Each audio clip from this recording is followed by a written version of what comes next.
تو نبی کریم علیہ السلام کو جب اس بات کا علم ہوا تو محبوب نے اللہ کی حمد کی اور حضور فرمانے لگے یہ بعض لوگوں کو کیا ہو گیا ہے کہ وہ ان کاموں سے بچتے ہیں جو میں کرتا ہوں، یعنی جس رخصت اور گنجائش پر میں عمل کر رہا ہوں اللہ کا محبوب ہو کے، وہ اس چیز کو چھوڑ رہے ہیں، اس سے احتراز برت رہے ہیں حالانکہ میں اجازت دے رہا ہوں۔ اور پھر اللہ کے حبیب علیہ السلام نے کیا خوبصورت انداز میں اس سارے مفہوم کو اتنا سمیٹا کہ اس کو ہمیشہ کے لیے بند کر دیا۔ اللہ کے محبوب فرمانے لگے مجھے اللہ کی قسم میں تم سب سے زیادہ رب کو جانتا ہوں اور میں تم سب سے زیادہ اللہ سے ڈرتا ہوں۔ تو جب میں کسی گنجائش پہ عمل کر رہا ہوں، جب میں کسی ضرورت پر عمل کر رہا ہوں، تو یہاں ایک دوست تشریف لائے ہمارے پاس تو وہ ہمیں مشورہ دینے لگے کہ آپ کے ہاں بچوں کو چھٹی ہوتی ہے تو وہ تقریباً 1.5 دن بنتا ہے، ظہر کی نماز کے بعد ہفتے کو وہ چلے جاتے ہیں اور اتوار کا سارا دن وہ چھٹی میں رہتے ہیں، تو یہ 1.5 دن پورا ان کا ضائع ہوتا ہے۔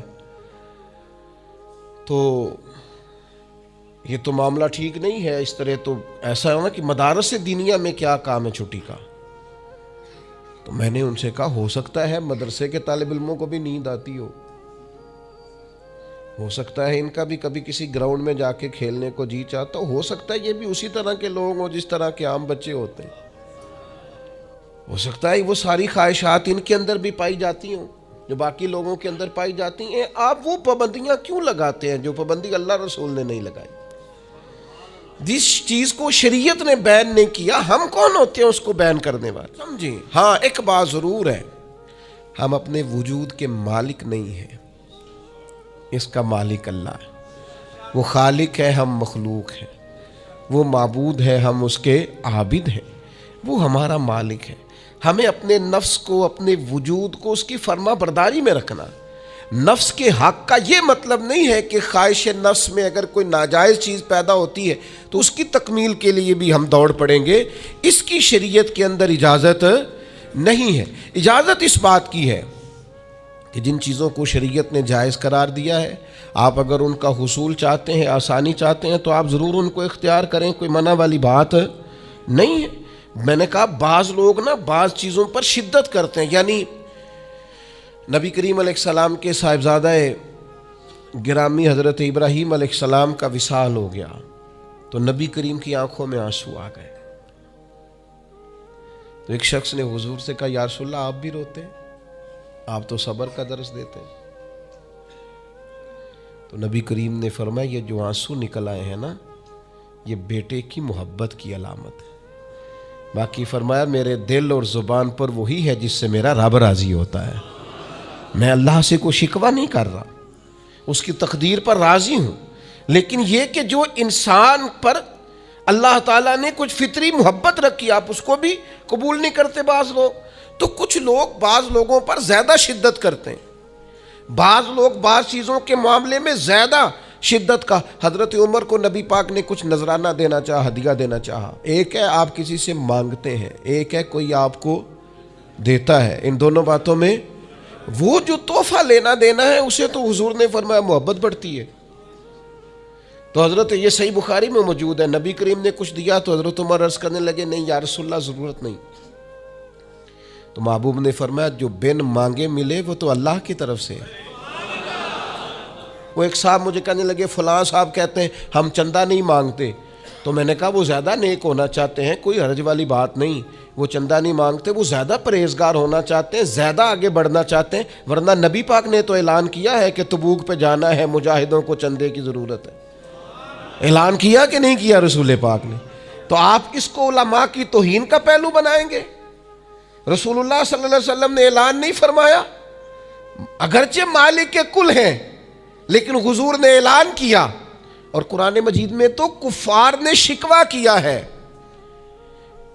کہ رب ہم سے مانگتا ہے معاذ اللہ۔ اس کا معنی یہ ہے کہ اللہ فقیر ہے ہم غنی ہیں، یا آپ 28ویں پارے میں دیکھ لیں کہ رب کہتا ہے قرض حسنہ دو، تو آپ کیا معاذ اللہ یہ آیتیں دے کے اللہ پر تنقید کریں گے؟ معاذ اللہ ثم معاذ اللہ، نقل کفر نباشت کہ اللہ لوگوں سے کہتا ہے میرے راستے میں خرچ کرو، اور ایک جگہ نہیں جگہ جگہ کہتا ہے۔ آپ کو زیادہ نیک ہونا چاہتے ہیں یعنی جس بات کا اللہ اعلان کر رہا ہے وَمِمَّا رَزَقْنَاهُمْ يُنْفِقُونَ، جو میں نے تمہیں دیا ہے میری راہ میں خرچ کرو، جس کا حضور اعلان کر رہے ہیں۔ ایک شخص کھڑا ہو کے کہتا جی ہو مولوی چندے مانگتے ہیں۔ او خدا کے بندے، جو کام عین کتاب و سنت میں موجود ہے، تم کو ضرورت سے زیادہ نیک ہونا چاہتے ہو تو یہ تمہارا خود ساختہ دین ہے، یہ رسول اللہ کا دین نہیں ہے، یہ تمہارا۔ اور لوگ ہیں کہ کہہ رہے ہیں واہ واہ بڑی بات ہے۔ تو اس لیے ہمارے وجود کا بھی ہم پر حق ہے۔ چند ایک نفس کے حقوق آج بیان کرنے۔ سب سے پہلا ہمارے نفس کا ہم پر حق یہ ہے کہ ہم اپنے آپ کو پہچانیں، اپنی صلاحیتوں کو پہچانیں، اپنے اوپر غور کریں۔ قرآن مجید نے ارشاد فرمایا کہ بل الانسان علی نفسہ بصیرہ، فرمایا بلکہ انسان خود اپنے اوپر گواہ ہے، اسے اپنا پتہ ہے، بہانے بنائے تو بات الگ ہے، یہ خود پر گواہ ہے، اسے خبر ہے۔ انسان عالم اصغر ہے، ہم نہ اپنے آپ کو پہچانتے نہیں، ہمیں اپنی خوبیوں کا پتہ نہیں ہوتا۔ یہ جو ہم استاذ کے پاس جاتے ہیں نا، یہ جو ہم مرشد کے پاس جاتے ہیں نا، وہ ہمیں نکھار کے نا تو وہ ہماری خوبیاں ہماری آنکھوں کے سامنے کر دیتے ہیں کہ یہ تمہارے اندر صلاحیت ہے۔ وہ تراش کے نا پتھر کو تو اسے ہیرا بنا دیتے ہیں، وہ نکموں کو کام کا بنا دیتے ہیں۔ وہ کیا کرتے ہیں کہ وہ ہمیں ہمارے اپنے آپ سے آگاہ کر دیتے ہیں۔ یعنی ہے وہی تیرے زمانے کا امام برحق جو تجھے حاضر و موجود سے بیزار کرے اور موت کی شکل میں دکھلا کے تجھے جلوہ یار زندگی تیرے لیے اور بھی دشوار کرے، وہ جو تیرا جینا اوکھا کر دینا۔ مشکل نہیں میں کہتا، اگرچہ اردو ہے لیکن مشکل اور اوکھا، یہ اوکھا ذرا زیادہ وزنی ہے۔ جو جینا اوکھا کر دے وہ درویش ہوتا ہے، جو تیرے لیے مشکل کر دے۔ بھائی اپنے آپ کو پہچانے، اپنے اوپر غور کریں۔ اللہ تعالیٰ نے بنایا ہے اور بنانے والا کہتا لَقَدْ خَلَقْنَا الْإِنسَانَ فِي أَحْسَنِ تَقْوِيمٍ، بنانے والا کہتا ہے میں نے تجھے بڑی بہترین ساخت میں بنایا۔ او انسان میں نے تجھے بڑا ہی سونا بنایا۔ کوئی تیرے ناک پر تنقید کرے تو کرے، تو کہہ تجھے پتہ نہیں یہ چاہت کس کی ہے، میں مرضی سے نہیں بنا، یہ بنانے والے نے بنایا ہے۔ اس نے تجھے سونا بنایا، تو اپنے آپ کو پہچانتا ہی نہیں۔ تو جو ہے نا خدا جانے بلندی ہے کہ پستی پر جہاں میں ہوں وہاں کوئی نہیں ہے۔ تو اپنے قد سے بھی پیار کر، تو اپنے رنگ سے بھی پیار کر، تو اپنے وجود کی ساخت سے بھی پیار کر۔ اور پھر وہ کہتا ہے تجھے بنایا، باقی سارا کچھ تیرے لیے بنایا۔ هو الذی خلق لکم ما فی الارض جمیعا، رب کہتا ہے زمین میں جو کچھ ہے نا میں نے سارا تیرے لیے بنایا، تجھے اللہ رسول کے لیے بنایا ہے، اور باقی زمین میں جو کچھ ہے وہ سارا تو پہچانتا ہی نہیں۔ یہ ہر چیز مسخر ہے تیرے سامنے۔ اتنا بڑا ہاتھی ہوتا ہے اور ایک عام آدمی ہلکی سی چھڑی لے کے اسے چلا رہا ہوتا ہے۔ اونٹ کتنا لمبا چوڑا وزنی ہوتا ہے لیکن ایک عام آدمی اس کے ناک میں نکیل ڈال کے اسے گھما رہا ہوتا ہے۔ کتنی بڑی بھینس ہوتی ہے لیکن چھوٹے سے بچے نے مہار پکڑی ہوئی ہوتی ہے۔ ایک عام آدمی پائلٹ بن کر جہاز پہ بیٹھتا ہے اور منوں ٹنوں کے حساب سے وزن ہے، افراد ہیں، لیکن ہواؤں پر سواری کر کے اسے چیرتا ہوا وہ مہینوں کی منزلیں گھنٹوں میں طے کر کے کراس کرتا ہے۔ تسخیر کائنات کے لیے تجھے بنایا ہے، تو سو رہا ہے، تو جاگتا ہی نہیں، تو اپنے آپ کو پہچانتا ہی نہیں۔ اقبال سے کسی نے کہا میں رب تک جانا چاہتا ہوں، تو اقبال کہنے لگے عجب نہیں کہ خدا تک تیری رسائی ہو، پر تیری نظر سے تو پوشیدہ ہے آدمی کا مقام۔ تو بندے کے مقام کوئی نہیں سمجھ سکا ابھی تک، من عرف نفسہ فقد عرف ربا۔ درویش کہتے ہیں جو اپنے آپ کو پہچان گیا وہی تو اپنے رب کو پہچان گیا۔ اپنی قدر کو پہچانے، اپنی اہمیت کو پہچانے۔ آپ کے اندر بڑی صلاحیتیں پنہا ہیں، چھوٹی چھوٹی باتوں میں پریشان ہو گئے، کام نہیں ملتا، کاروبار نہیں چلتا، اور تیرے پاس بڑا کچھ ہے یار، کام نہیں بھی ملتا۔ تو اگر وقتی طور پر کوئی حالات خراب ہیں تو اپنا قد کاٹ تو دیکھ، اپنا حسن تو دیکھ، اپنی سوچ تو دیکھ، تفکرات تو دیکھ۔ تجھے بنانے والے نے کوئی کمی چھوڑی نہیں، اس نے کمال کر دیا ہے، قدرت نے رنگ بھر دیے ہیں تیرے وجود میں. کبھی تو اپنے رب کے شاہکار ہونے کی نظر سے اپنے آپ کو دیکھے، تجھے اپنے آپ سے پیار ہو جائے، تجھے اپنے آپ سے محبت ہو جائے. وہ میں کبھی تنقید کیا کرتا تھا کہ یہ جوان شیشوں اور آئینوں کے سامنے بڑی دیر تک کھڑے رہتے ہیں. تو ایک دن ایک سادے سے بزرگ مجھے کہنے لگے یہ جو آئینے کے سامنے کھڑا ہے نا، یہ بھی رب کی تخلیق کو ہی دیکھ رہا ہے. یہ کہہ رہا ہے کریم نے کمال نہیں کر دیا مجھے بنانے والا، حد نہیں کر دی، کیا حسن کے جلوے، کیا خوبصورتی اور کیا نورانیت اس نے پیدا کی ہے انسانی. اور پھر یہ جو دیا بن مانگے دیا. ایک بات یہ کہ اپنے نفس کو پہچانے، اور دوسری بات یہ ہے کہ عزت نفس کا بھی خیال کریں، اپنے آپ کو رسوا نہ کریں. اللہ نے عزت دی ہے تو اپنے آپ کو ذلت کی جگہ پر کھڑا نہ کریں، تہمت والی جگہ پہ اپنے آپ کو کھڑا نہ کریں، کبھی اپنے آپ کو اتنا کمزور نہ کریں.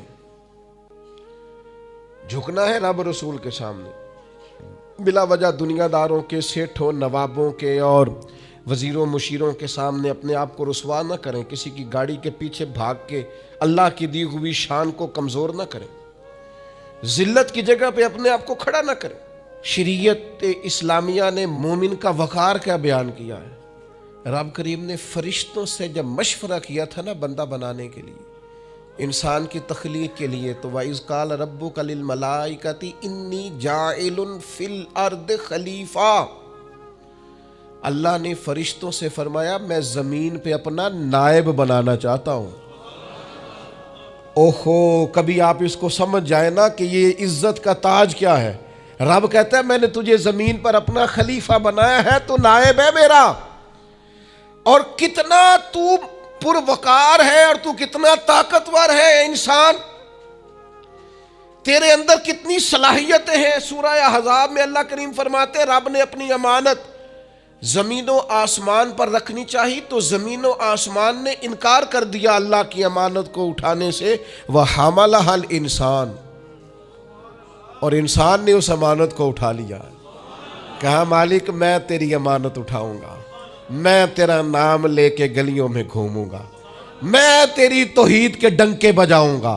حضرت انسان نے کہا میں تیرے نام کے نعرے لگاؤں گا، میں تیری عبادت کروں گا، میں تیرے لیے نکلوں گا، میں تیرے لیے خیرات کروں گا، میں تیرے رستے میں اپنی صلاحیت. وَحَمَلَهَا الْإِنسان، انسان نے امانت اٹھائی اور کہا مالک میں نکلوں گا تیرے نام کی سربلندی کے لیے، میں تیرے نام پر جہاد کروں گا.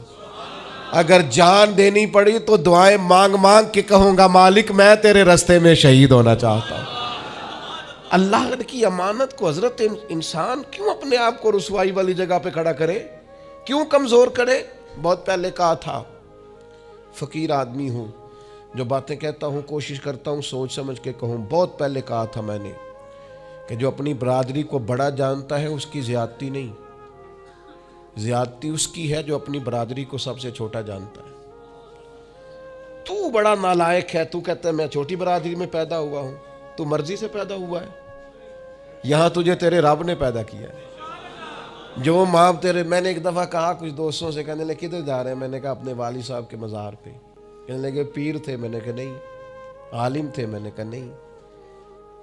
کسی بہت بڑے ادارے میں کسی صدر نشین کی سیٹ پہ بیٹھتے تھے؟ میں نے کہا نہیں. وہ ٹریکٹر پر بیٹھ کر کھیتوں میں ہل چلاتے تھے، شام کو بھینسوں کا دودھ دھوتے تھے.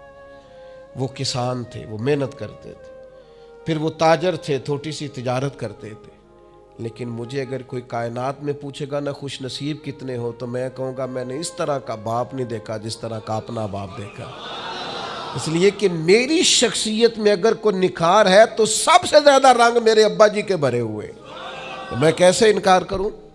سب سے زیادہ ان کے دیے ہوئے رنگ ہیں شخصیت کے اندر، ماں باپ کے. او بھائیوں، ناز کے ساتھ زندگی گزاری جاتی ہے. کبھی اپنے آپ کو رسوائی والی جگہ پہ کھڑا نہ کریں، کبھی اپنے آپ کو کمزور نہ کریں، مضبوط رہیں، طاقتور رہیں. اور تیسری بات، ایک تو اپنے نفس کو پہچاننا ہے، دوسرا اپنی عزت کرنی ہے. کس کی عزت کرنی ہے؟ اپنی عزت کرنی. تکبر نہیں کرنا. اپنی عزت کرنی ہے. عربی کے کسی شاعر نے کہا تھا جو اپنی عزت نہیں نہ کرتا اس کی عزت بھی کوئی نہیں کرتا. اب وہ آپ نے ایک عام محاورہ سنا ہوگا، اپنی عزت بندے کے اپنے ہاتھ میں ہوتی ہے. اس کا معنی کیا ہے؟ آپ کبھی بھی کوئی ایسا کام نہ کریں جس سے آپ کی ذلت ہو. آپ اپنی عزت کریں، آپ اپنی تکریم کریں، آپ اپنے وقار کو بلند رکھیں. آپ کبھی بھی اپنے لہجے کو، معیار کو کمزور نہ ہونے. آپ فکری توانائی کا ہمیشہ مظاہرہ کریں، طاقتور رہیں، کمزور نہ پڑیں کبھی بھی. اور تیسرا یہ ہے کہ اپنے نفس کی تربیت کریں. جس طرح انسان اپنے وجود کی نشو و نما کرتا ہے نا، وہ کہتا ہے یہ کھاؤں گا تو طاقت ہوگی، یہ کھاؤں گا تو بیمار ہوں گا، یہ کھاؤں گا تو میں فریش رہوں گا، یہ کھانے سے میری طبیعت میں درد ہوگی. اسی طرح وہ اپنی تربیت کرے، اپنی نشو و نما کرے، اپنی روحانی تربیت پر توجہ دے. وہ دیکھے یہ کام کرنے سے میری طبیعت گناہ کی طرف مائل ہوتی ہے، اس بری صحبت میں بیٹھنے سے میرے اندر بعض بری چیزیں آتی ہیں، اس کے پاس بیٹھنے سے سوچے میری گدلی میلی کچیلی ہوتی، اور اس شخص کی صحبت جو ہے وہ مجھے تازہ کرتی ہے، اللہ کے قریب کرتی. تربیت نفس پر توجہ دیں، اپنی باطنی کیفیات کو ملاحظہ کریں. اپنی تربیت سب سے زیادہ انسان خود کر سکتا ہے. بل الانسان علی نفسہ بصیرہ، انسان خود اپنے اوپر گواہ ہے. وہ خود محسوس کرے کہ کہاں کہاں میرے اندر غلطیاں ہیں، کہاں کہاں میرے اندر کمزوریاں ہیں. وہ ان ساری چیزوں پر متوجہ رہے. ڈاکٹر نے دوائی دینی ہوتی ہے، اور دوائی دینے کے بعد وہ کہتا ہے یہ نسخہ ہے اور یہ کھانے کی ترتیب ہے اور یہ آپ کی پرہیز ہے. اب مریض کہے کہ جناب ڈاکٹر صاحب کوئی نظر کریں آپ تاکہ میں نہ نظر سے ٹھیک ہو جاؤں، تو ڈاکٹر کہے گا میری نظر یہی ہے جو میں نے نسخہ لکھا ہے نا، یہی نسخہ ہے، یہ دوائی کھائیں. یہ وہ لوگ آتے ہیں پیر صاحب کے پاس، کہتے ہیں کوئی نظر کریں میں نیک ہو جاؤں. بھی پیر صاحب نے نسخہ بتایا نا، 5 نمازیں پڑھو، نماز کے بعد یہ والا ذکر کرو. پیر صاحب نے بتایا نا اس کام سے پرہیز کرو، تو آپ ان بات مانیں انشاءاللہ اللہ شفا عطا فرمائے گا. آپ اس نسخے پر، وہ پیر فیض الحسن شاہ صاحب رحمۃ اللہ علیہ عالم معار شریف والے فرمایا کرتے تھے، مرید کہندے نے سانو نمازاں نہ پڑھاؤ، اللہ اللہ نہ کراؤ، ایویں ہی پہنچاؤ. تو کہتے ہیں یہ ایویں والا کام ہو سکتا؟ ہاں، جو شریعت کے احکام ہے وہ تو سارے کرنے پڑتے ہیں. اور پھر لوگوں کو نا ایسے موقع پہ بابا بلے شاہ جی یاد آ جاتے ہیں. کہتے بلے شاہ نو مرشد ملے ہے تے انہیں ایویں ہی جا بخشایا ہے. او نا 300 پہلی زمین ہوندی سی بابے بلے شاہ دی، انہیں ساری دیتی دی اللہ دی راہ وچ. ایویں جڑا جے نا وہ اے والا ایویں جے. نیرا شیر نہ پڑھو، پیچھے پلٹ کے دیکھو تو صحیح اس شخص نے کمال کیا کیا کیا. مجھے اتنا نظر آ رہا ہے وہ بلے شاہ نو مرشد ملیا جنہیں ایویں جا بخشایا، وہ ایویں ان کی عاجزی ہے، وہ ان کی عاجزی ہے، وہ انکساری ہے. وہ کہتے ہیں کہ مجھے بہت زیادہ مشقت نہیں کرنی پڑی، ایک ہی مرشد سے سارا کچھ مل گیا ہے. یہ اس بات کا ترجمہ ہے، اس کی تشریح ہے. من مانی باتیں، من مانی آپ تربیت اپنی کریں، اپنے اوپر غور کریں. اور چوتھا، ہمارے نفس کا ہم پر حق یہ ہے کہ اپنے نفس کا احتساب کریں، اپنے نفس کو اللہ کی رضا کے مطابق ڈھالیں، اس کا محاسبہ کریں. جو لوگ حساب کتاب نہیں نہ رکھتے، ہمارا ادارہ ذرا بڑا ہوا ہے تو ہم نے اسپیشل اکاؤنٹ میں پکا بندہ رکھ لیا ہے. پہلے ایک دوست کام کرتے تھے رضاکارانہ طور پر، شام کو بیٹھتے حساب کتاب کر دیتے. کمیٹیوں میں ایک شخص کیشیئر ہوتا ہے. پھر اب ادارہ بڑا ہو گیا، نظم بڑا ہو گیا، کام بڑا ہو گیا. اب وہ ایک آدمی شام کو اگر بیٹھے گا تو کرے گا نہیں، تو مستقل ایک صاحب ہیں جو ڈیوٹی کرتے، نظام کو دیکھتے. کیونکہ اگر حساب کتاب نہ رہے تو چیزیں ٹھیک چل سکتی. سب سے زیادہ وہ تاجر ناکام ہوتا ہے جو کمائی کرے اور خرچ کا حساب ہی نہ رکھے، جس کو پتہ ہی نہ ہو آمدن خرچ میں بیلنس کیا ہے. اس لیے حضرت عمر رضی اللہ تعالیٰ عنہ ارشاد فرماتے ہیں اپنا حساب کرو اس سے پہلے کہ قیامت میں تمہارا حساب کیا جائے. اپنے نفس کا محاسبہ ضرور. ہم نہ ساری زندگی دوسروں کا حساب کرتے رہتے ہیں، فلاں کہاں سے کماتا ہے، کہاں کھاتا ہے، کہاں پہنچ گیا، کون سی سیاست کی، کس کے پاس اٹھتا بیٹھتا ہے، کہاں سے آتا جاتا ہے، چلاک بڑا ہے، فلاں سے مل گیا. اور ساری زندگی دوسروں کا خیال رکھتے گزر گئی. اس سے آدھا بھی کبھی اپنا رکھا ہوتا نا تو بات کہاں سے کہاں پہنچ جاتی. محاسبہ نفس کرنا، اور کتنا کرنا ہے اس نفس کو قابل بنانا ہے۔ حضرت سیدنا عبداللہ ابن سلام رضی اللہ تعالیٰ عنہ نے لکڑیوں کا گٹھا، پرانے زمانے کے اندر ایندھن لانا، لکڑیاں اکٹھی کر کے لانا، یہ بھی روزمرہ کی ڈیوٹیوں میں سے ایک ڈیوٹی ہوتی تھی۔ وہ ڈیوٹی آج کل ہم ماہانہ گیس کا بل دے کے پوری کرتے ہیں، یا اب بھی اس کی ایک صورت ہمارے پاس ہے کہ بہت سارے لوگوں نے سلنڈر اٹھائے ہوتے ہیں، گیس بھروانے جا رہے ہیں۔ تو اس سے کچھ عرصہ پہلے یا آج بھی دیہی ماحول کے اندر بعض لوگ شام کو لکڑیاں اکٹھی کر کے لاتے تھے کہ وہ آئیں گی تو کھانا پکے گا ایندھن کے لیے۔ حضرت عبداللہ ابن سلام رضی اللہ تعالیٰ عنہ لکڑیاں اپنی پشت پہ رکھے ہوئے ہیں، گھر کی طرف آ رہے ہیں۔ تو ایک شخص نے آپ سے کہا کہ جناب حد ہو گئی، گھر میں بیٹے بھی موجود ہیں، غلام بھی موجود ہیں، اور آپ یہ کام خود کر رہے ہیں۔ تو حضرت عبداللہ ابن سلام فرمانے لگے بیٹے بھی موجود ہیں اور غلام بھی موجود ہیں، اور ایک بات اور بھی شامل کر رہا ہوں، اللہ کے فضل سے میرے بچے اور میرے خادم میرے فرما بردار بھی ہیں، بات بھی مانتے ہیں۔ لیکن فرمانے لگے میرا نفس نہ تھوڑا بڑا ہو گیا تھا، یہ مجھے کہہ رہا تھا تو بہت بڑا آدمی ہو گیا ہے، تو بہت بڑا شخص ہو گیا، تیری بڑی شخصیت ہو گئی ہے۔ فرمایا یہ جو ذرا لکڑیوں کا گٹھا پشت پہ رکھا ہے نا، یہ رکھا پشت پہ ہے، لیکن ذرا حساب اپنے نفس کا کر رہا ہوں، محاسبہ نفس کر رہا ہوں، اسے سمجھا رہا ہوں کہ اتنا بڑا ہونے کی ضرورت۔ ہمارے بزرگ فرمایا کرتے تھے آخر تک اپنے استادوں کی بارگاہ میں حاضری دینی ہے، میرے اسا فرمایا کرتے آخر تک اپنے مشائخ سے جڑے رہنا ہے، آخر تک اپنے اساتذہ کے پاس آنا جانا۔ کچھ لوگ بے نیاز ہو جاتے ہیں نا، خود عالم ہو گئے اب استاد گئے، خود بڑے ہو گئے اب گئے، کہتے تھے آخر تک جانا، اس لیے کہ بعض لوگوں کے پاس جانے سے انسان کو لگتا ہے کہ نہیں مجھ سے بھی بڑے موجود ہیں، ان کے پاس بیٹھنے سے احساس ہوتا ہے کہ میں اتنا بڑا نہیں ہوں، اور بڑا بھی ہمیشہ وہی ہوتا ہے جس کا کوئی بڑا ہوتا ہے، جس کا کوئی بڑا نہیں وہ کیسے بڑا ہوگا۔ تو اللہ تعالیٰ نے بھی ہمیں قرآن مجید کے اندر یہ حکم دیا، یا ایھا الذین آمنوا اتقوا اللہ ولتنظر نفس ما قدمت لغد، اے ایمان والو اللہ سے ڈرو اور ہر جان حساب کرے، محاسبہ کرے، دیکھے کہ اس نے کل کے لیے آگے کیا بھیجا، کل کے لیے اس اپنا حساب کرنا ہے، محاسبہ نفس کرنا ہے۔ یہ نفس کا حق ہے۔ جس طرح کپڑے میلے ہو جاتے ہیں تو آپ پریشان ہوتی ہیں کہ یار یہ میلے ہو گئے بدلنے چاہیے، جوتے ٹوٹ جاتے ہیں تو آپ خیال کرتے ہیں یار مجھے آنا جانا ہوتا ہے، یہ مجھے ٹھیک کرنے چاہیے، تو نفس پر میل کچیل چڑھ جاتی ہے، لوگ حساب ہی نہیں کرتے، باطن سارا گدلا ہو جاتا ہے، لوگ حساب ہی نہیں کرتے، اندر سارا کمزور ہو جاتا ہے، حساب ہی نہیں کرتے۔ اس نفس کا حساب کرنا ہے، محاسبہ کرنا ہے، اس کا بھی حق ہے۔ جس طرح آپ کے جسم کا حق ہے کہ لباس ٹھیک ہو، جوتے ٹھیک ہوں، آپ نے غسل کیا ہوا ہو، اس طرح آپ کے نفس کا بھی حق ہے۔ اس کا حق کیا ہے کہ اسے اتنا ٹھیک کر دے، اتنا محاسبہ کریں، اتنی اس کی عادات بہتر کریں کہ وہ رب کی رضا کے مطابق ڈھل جائے۔